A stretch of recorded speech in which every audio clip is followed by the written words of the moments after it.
I'm Mel Mallillin, President of Mercantile Insurance. So over the last 48 years, I had represented 9 non-life insurance companies. I'd like to first and foremost start with what the market is all about. No?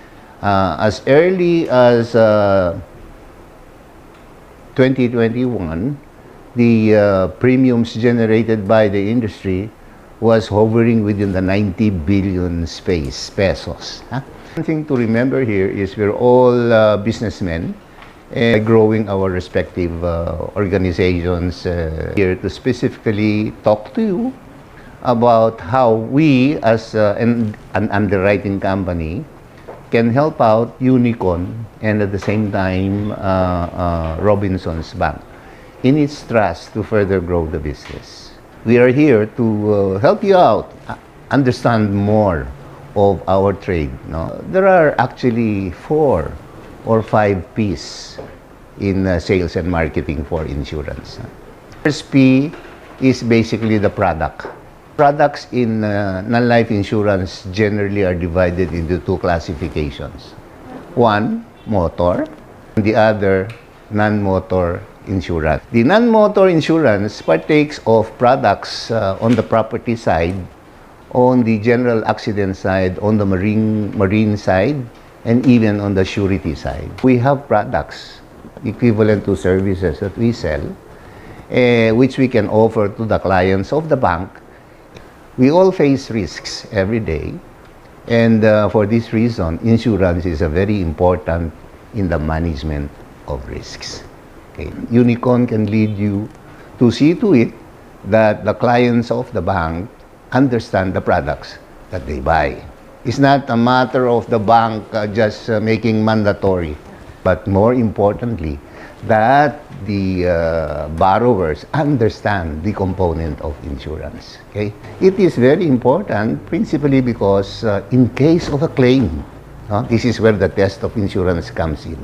If the client initially understands the product he bought, you avoid the irritations normally encountered by clients, no? Whether or not coverage will come in, etc. Those issues must really be explained during the initial phases of the introduction of the product to the client, to the borrower. We go now to the second P.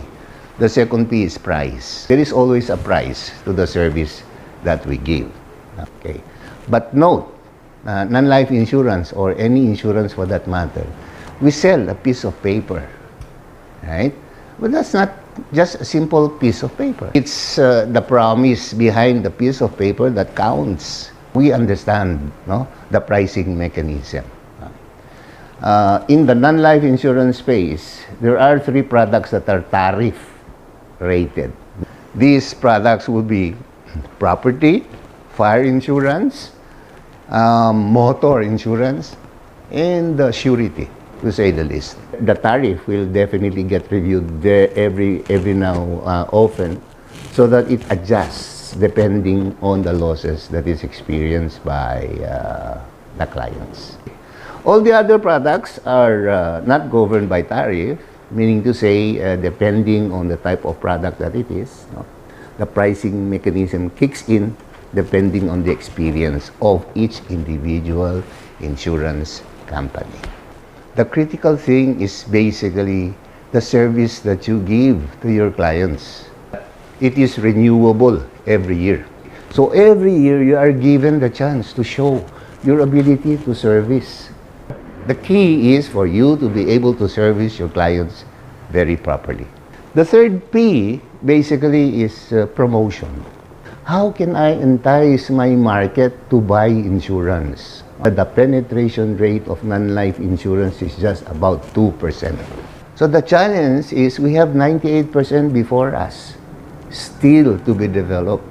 You have a very big chance to further grow your business. Maybe the first step is you have to build relationships with them, right? And then you capture the total loan portfolio of the bank. And as a bank, the greatest source of business from the bank is definitely the loan portfolio. No? Come up with a scorecard that they not only sell loans, but also sell insurance. I go into a more detailed discussion of how the bank can market its products. Have you ever tried lobby marketing? There will be clients going to Robinson's Bank in the talk to these clients. Okay? Paying, no? You sell your product, no? In the lobby of the branch. You know, the key of selling insurance is the after-sales service. If your service is excellent, no, your clients will definitely go back to you and insure and renew their policies. Not only that, word of mouth spreads like wildfire. No? If they're satisfied with the way you service their accounts, oh, kikikwento yan. You can do it, document it fast, no? Deliver the check for payment or settlement of the loss. Good. I can assure you, you'll have repeat businesses and more referral businesses. So these are all systems that can make your sales grow and grow faster. There are just 4 P's basically in insurance sales and marketing: product, premium, promotion, place. There is another P, and this is my own invention. It's prayer. Okay? We are faced with a lot of risks. Philippines seems to be unlucky in the sense that it is in the ring of fire. In the very recent months and even recent years, we have been beset by a lot of catastrophes. Typhoons, of the floods, of the earthquakes. No? These are all risks before us. If you were to compare the premiums you charge versus the risk that you accept, very large disparity.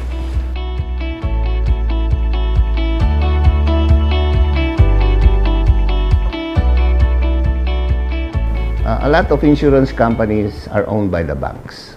How can Robinson's Bank leverage? If there is a good fusion between the broking outfit and the banking sector, there should be synergy between the two to produce more business. That takes a lot of planning, that takes a lot of strategy. But that is where the challenge of growing is. Insurance is not part of the general direction of a banker. In the case of Robinson Unicon, Robinson insures through Unicon. Aren't they co-owned by the same people? They are, di ba? Symbiotic relationship between the two. Oh, why will I get another third party to do it for me? It will be easier to talk to you. Kapatid mo eh. Di ba? Oh, versus an unknown person, for example, naku, kung hindi marunong yung unknown person na yun, mahihirapan ka talaga doon sa serbisyo ng insurance. Pero kung ikaw ay nakakaintindi, kapatid pa kita, pwede ba? Paspasan mo. Bakit? The better you service, the faster you deliver these benefits, the better the bank will project itself as a serious lender and as a serious payer of benefits in case something happens. Okay? Not only that, look, these are all mostly mortgage properties. Siyempre, by way of it being mortgaged, the bank, in case something happens, will want to recover from the loss. What if, one, it is not insured worse, it's not insured, no? Make sure that you deliver the services you promise to the bank and its clients, no? On time and reasonably.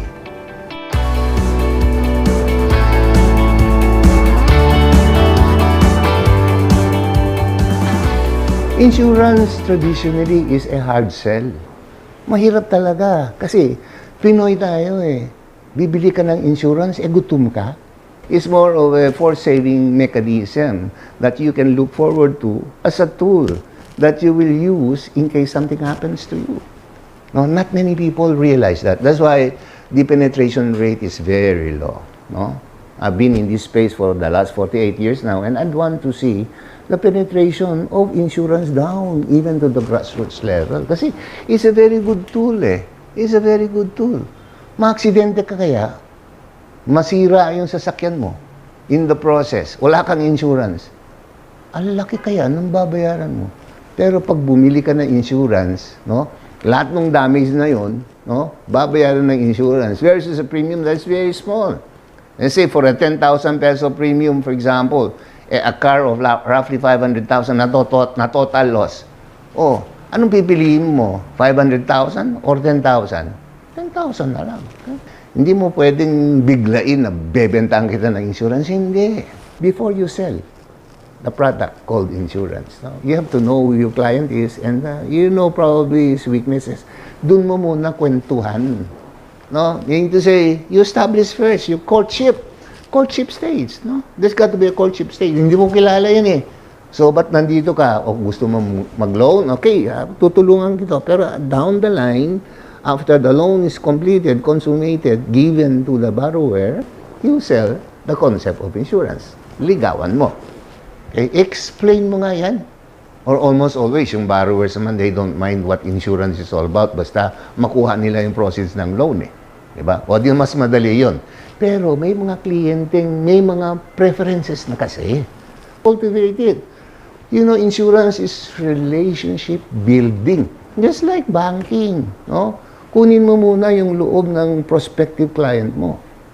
And then pag friend na kayo, that's the time we start selling the idea of insurance. Not necessarily the technical portion of that kasi wala naman nakakaintindi doon eh. Not many people here have read the terms and conditions of an insurance policy.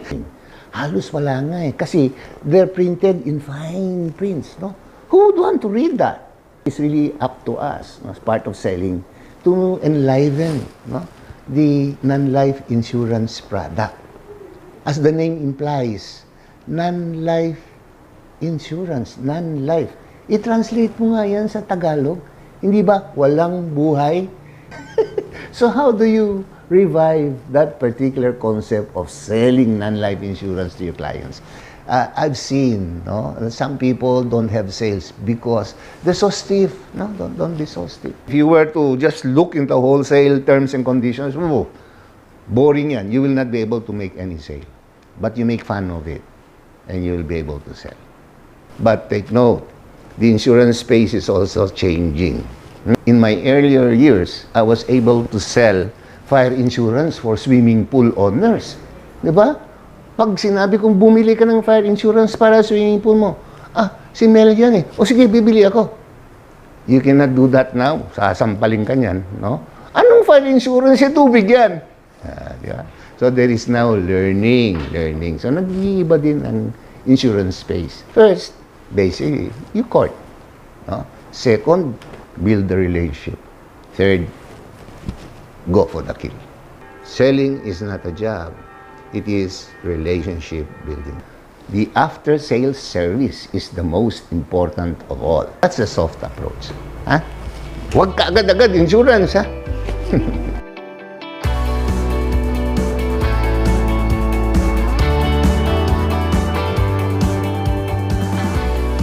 There are two ways. Those who you were not able to close either did not buy anywhere else. Unang-una, hindi pa sila kumbinsido sa produkto mo. And ikalawa, wala silang pera. Diba? But do not stop there. No? You have data anyway. Diba? So you can always go back to them, give them a ring, no? Kaibigan ka muna, build relationships, as I said, and then sell him the idea of insurance. One day, may mangyari dyan. No? And then, maiisip ka niya, ay, sana nagpa-insure ako. That's the time when you come in. Okay? So, it may be a little while. That's probably one reason why yung penetration rate nga natin mababa. Diba? Now, it's beginning. No? The grassroots are realizing, no, with all these micro-insurance products abounding in the market, the importance of the benefits of insurance. Let's cash in on that. So slowly nagde-develop na. Okay? Let's not sell them immediately a big product. Ngayon, insurance companies or even brokers, you're very creative in the brokers portion, should really think in terms of what is your need. Be practical in your approach this time. Get more sales done. Pakatotoo ka. Diba? Do not overpromise. Do not overpromise. You just have to be within the level na kaya mong i-deliver. Because one day, you will be made to deliver. If you overpromise and you delivered short, wala na. Patay na, credibilidad mo na. You will not be able to make repeat sales.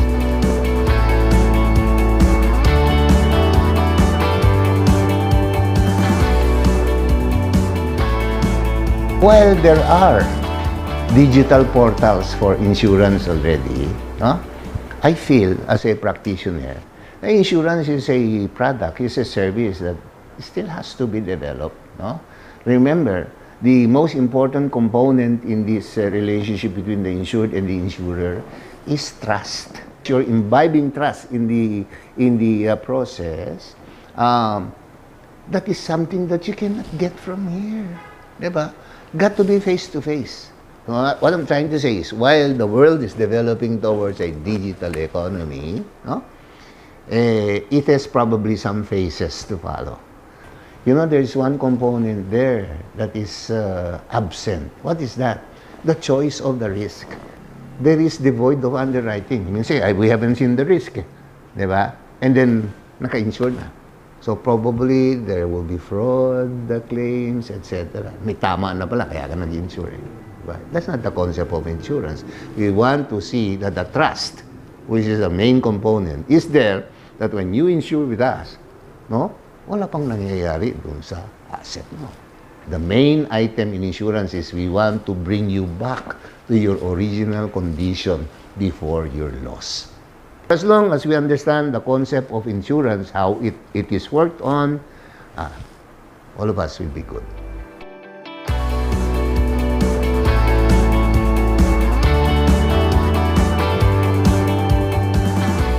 Oh, when you see a growth direction, there is demand for you to grow also. You have to be honest to yourself. Ano pa ba ang kinakailangan kong i-retool sa skill ko? Sumurrender ka na, you're not as competitive, no? This is competition, eh. Anywhere you go, the metric is always performance, diba? There's got to be always a open-minded approach to that situation where, in the end, it's not just organic growth that matters, no? Not just in terms of your own personal requirements, but your professional skills must have to be honed. The world is a very competitive stage. Get prepared for that.